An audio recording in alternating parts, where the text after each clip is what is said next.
Okay, I'm gonna double check. How's this now? Okay, great. Well, thanks everyone.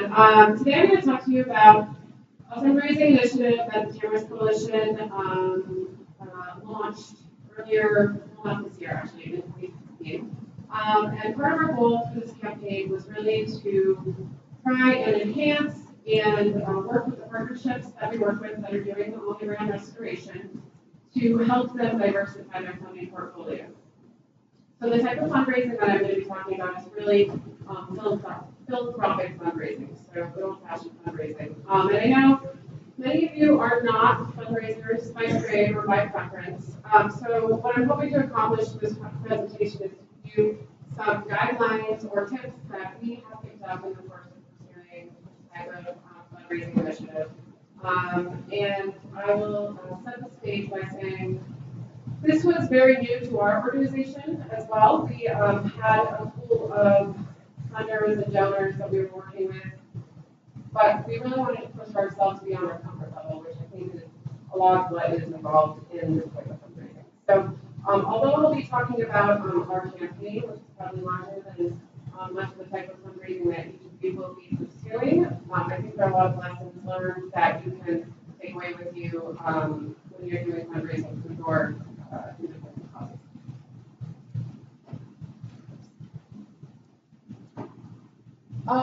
So I wanted to start out by talking about some of the challenges that we all face when we're funding our specific type of work.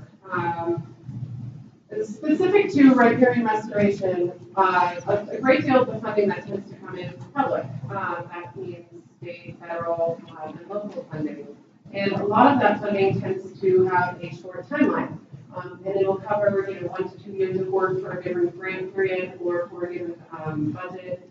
And the type of work that you're doing, as we saw in the last presentation, has a much longer life cycle than that. So we face challenges in terms of ensuring the consistency of that funding, the levels of funding, and ensuring that that funding can be used for the full spectrum of restoration activities as opposed to just on the ground restoration. Which kind of gets up my second point there. A lot of the public funding that we see really focuses on acres treated or restored as opposed to kind of the whole circle of fundraising activities, or not fundraising, but restoration activities. So from my perspective, restoration, it has a whole cycle of activities that are built into it, including planning, capacity building, coordination, implementation, fundraising, and then monitoring and maintenance, and long-term stewardship. And so if we aren't funding all of those different pieces of the overall equation, then we're not really investing in the sustainability of these projects. And I think that really hits that, again, the presenter before me, I'm talking about these certificates and the need to invest in the life of these projects, not just in the near term. Since this work is long-term, we do experience a lot of funder fatigue.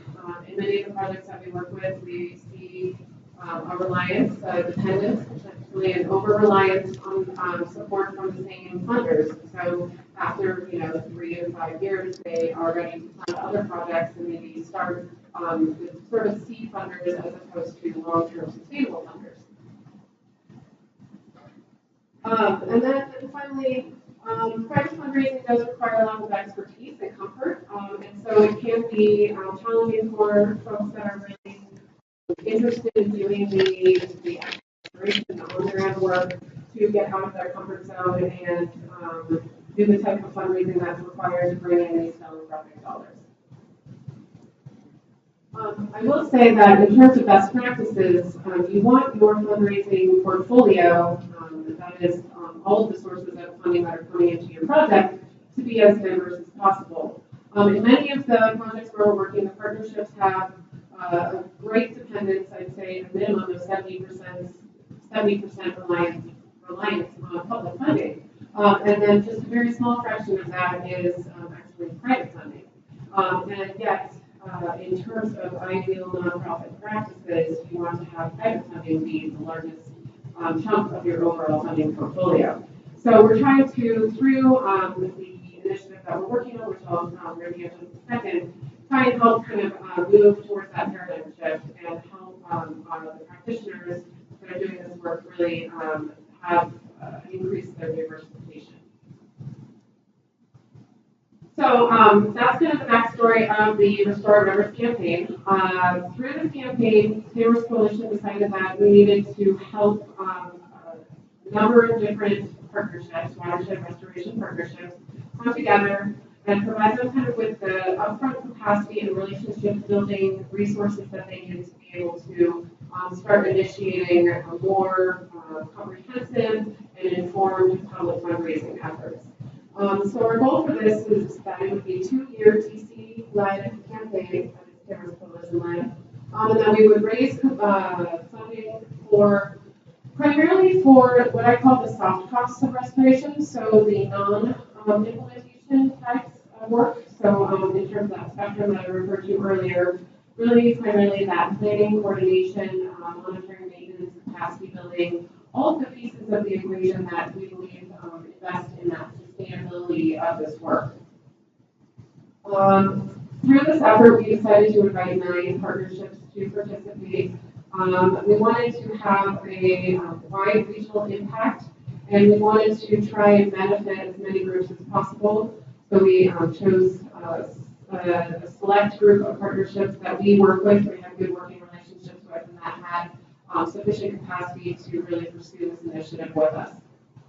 Our total goal includes $2 million that the Taylor's Coalition committed to fundraising, and then $420,000 that that all the 9 partnerships as a cumulative whole would bring in as local match. And to date, we have raised $1,162,042. And that is about 48% of our total goal. And we feel like that is a really great start, and we still have a lot of work to do, and that we have $1,257,958 left to raise. So I just based on the success we've had today, I wanted to walk through some of the tips and lessons learned that we've had in the course of pursuing this. This is just a quick glance at the region of the watershed partnerships that are participating in this effort.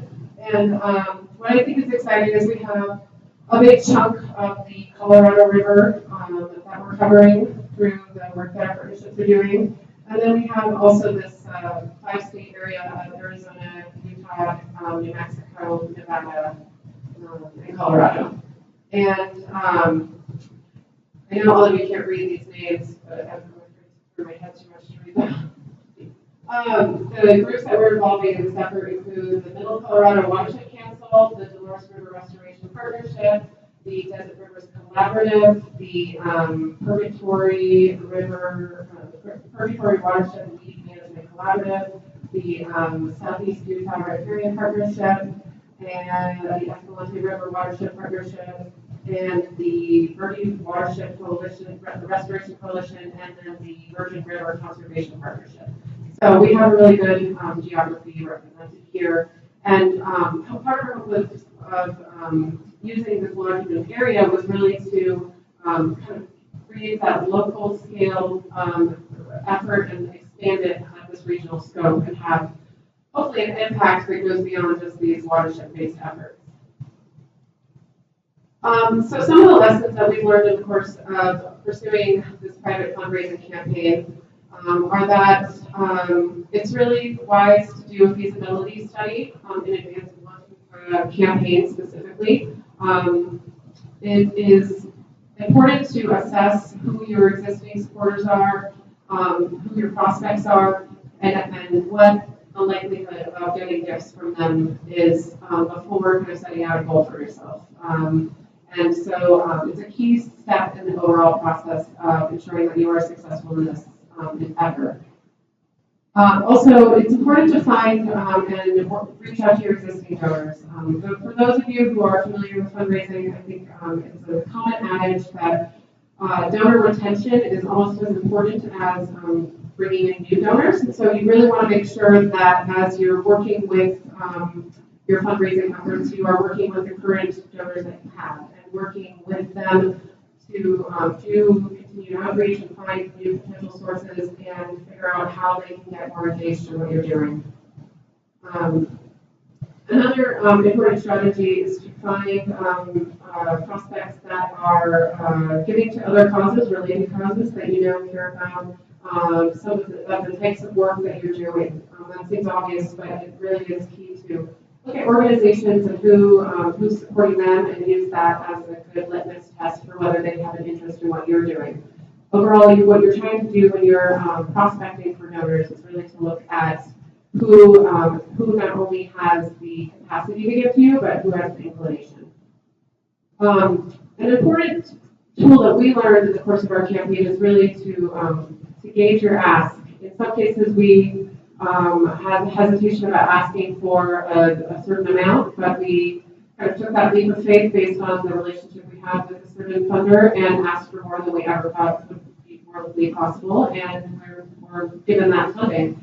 And so I think it's important to really know how to prospect the amount to ask and not be shy about asking a good level for a good level gift if you think that that is viable. On the flip side, we have had some instances where we've asked for too much. And so making sure that you have that relationship in place and that you have a good research on your candidate before you're making those asks.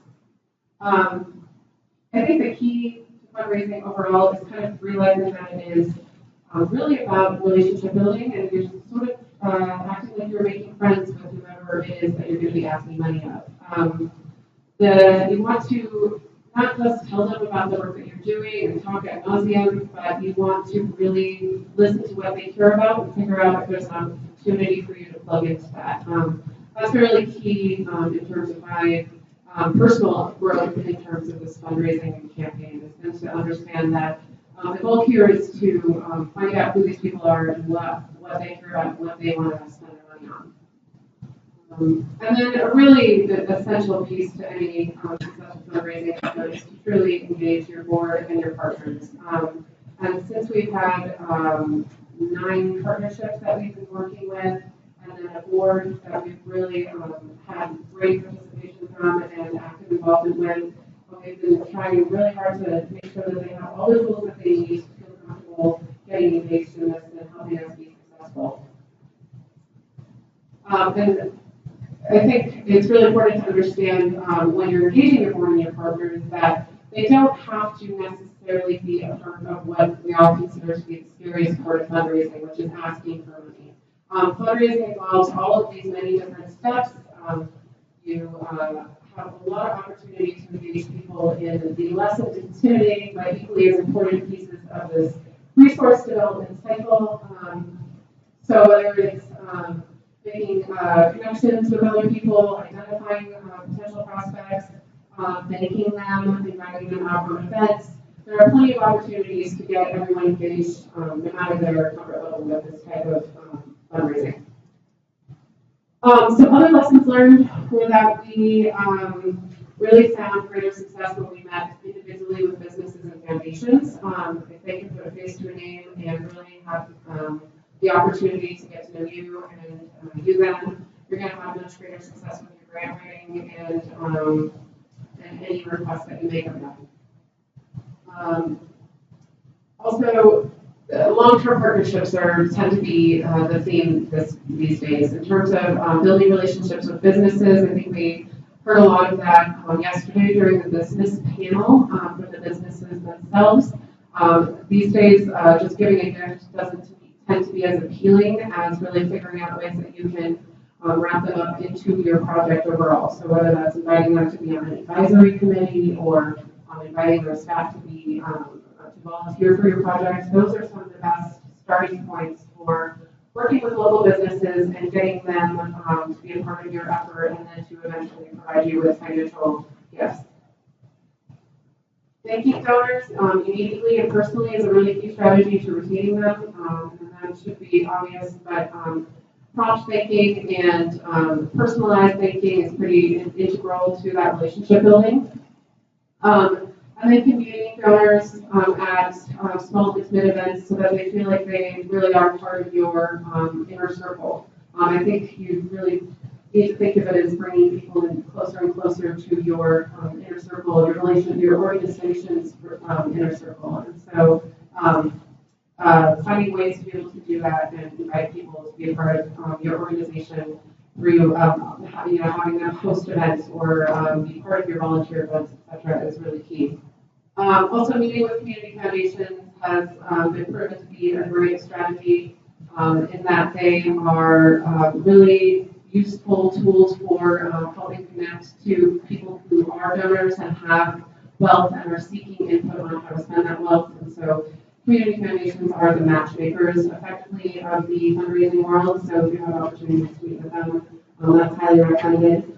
And then another thing that we really learned in the course of this campaign is understanding that people give for a wide array of reasons. Some of them care very much about rivers, some of them really care about you. And so asking your friends and family for support is a great success or a great strategy that we've found has proven to be successful because the people that care about you will donate to the cause that you care about. So don't underestimate the value of maximizing your relationships. Some things to keep in mind when fundraising are that, especially in light of fundraising for riparian restoration, a lot of businesses tend to and foundations tend to still be really focused on that on-the-ground piece of the overall restoration cycle, if you will. And so I think honing in on your message to ensure that when you are talking about trying to fundraise for capacity, specific purposes, or monitoring and maintenance, that you really are helping them link all of these activities as part of this overall effort. I know that I initially tend to break things out into different pieces, but I think when we're talking about and messaging about riparian restoration, we really need to package it all as one big piece of the stewardship equation, and that tends to be more successful than saying we need to fundraise for this staff person's time. There is still a great deal of competition for a lot of the funding out there, and so I think as a group, it's on us to really try and figure out how to forge awareness about the importance of this work. I think we all understand that riparian restoration is a somewhat obscure cause to be fundraising for, and so it's kind of our rallying call to talk to people and make them more aware of the importance of this work and to use any opportunities that we have engaging with funders directly to do that so that we can expand the pool of funders that are out there. Relationship building does take a long time, so you need to really understand that you're investing in this as a long-term effort, but it will pay off if you are diligent and you find folks that are passionate about your work. Similarly, people with wealth are busy, so when you are trying to make appointments with people who have capacity that are often traveling and away, and so you again, kind of that long-term commitment is integral to having a successful fundraising effort. And kind of back to that point of partnerships with businesses, they tend to give at lower levels and appreciate the opportunity to partner with you over the long term. And something that we've learned a lot in the course of this campaign is really don't spend too much time on your low-yielding prospects. You really need to figure out how to be maximally effective with your time, hone in on your major prospects, and spend time building relationships with them. It's important to have a large grassroots support contingency, but in terms of being effective, it's probably a better use of your time to build a relationship with 4 large prospects than with 100 small prospects. So in terms of your precious and minimal capacity, that's an important factor to keep in mind. So that's it for my presentation, and we have a lot of resources available to practitioners about fundraising on our website, and you can feel free to contact me if you have other questions. Thank you.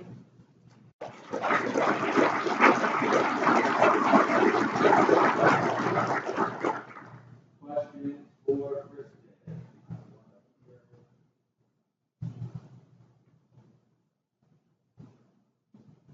Yes, I was just curious. You said that the Restore Learners campaign have raised like $1 million so far, and I was wondering, is that primarily from large donors? Is it from many donors? What was your kind of donors? Right, it's actually all of the above. So, we had a couple, significant donations at Lakewood Foundation. That was kind of our anchor donation, which allowed us to feel comfortable actually pursuing this and making it public as a campaign.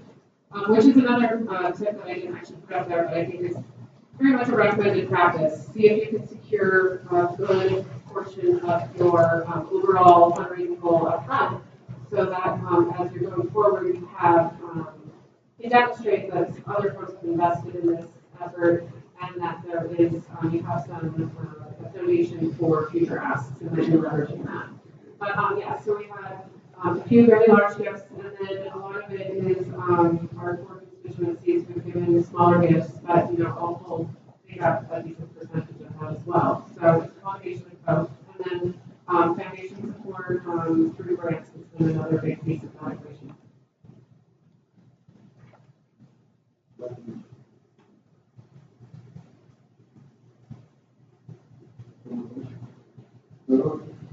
So among active donors, what makes sense to do? Can you repeat the question? Sorry. Yeah, among a wealthy donor, what would be asking too much? Oh, well, that's entirely dependent on your relationship with the donor and their interest in your work. Yeah, I wish there were these uniform codes that you could follow. That's the nuance in all of this. You know, it's part art and it's part science, but that's really based on you know, your discussions with them. I think that really harkens back to the point that this is a long-term relationship building exercise. So what I like to say is, even if you're not comfortable with fundraising, when you get to the point that you're making an ask of someone, it shouldn't be uncomfortable. So you really want to get to a point where you understand that they know you're going to be asking them for money, and you can you know, work with their advisors. A key tip when working with people with a lot of wealth is really to try and work through a trusted advisor, and you can ask questions of them. What are other gifts that they've given to similar causes? That's a great way to figure out what might be a viable range for you. How involved have they been in the work that you're doing? Is this kind of the first one you're asking them? Or have they helped post events and so forth? How invested are they? And that kind of helps you get a sense for what they might be willing to provide you with. But overall, I think it's a lot to do with the research that you do and then with that relationship building.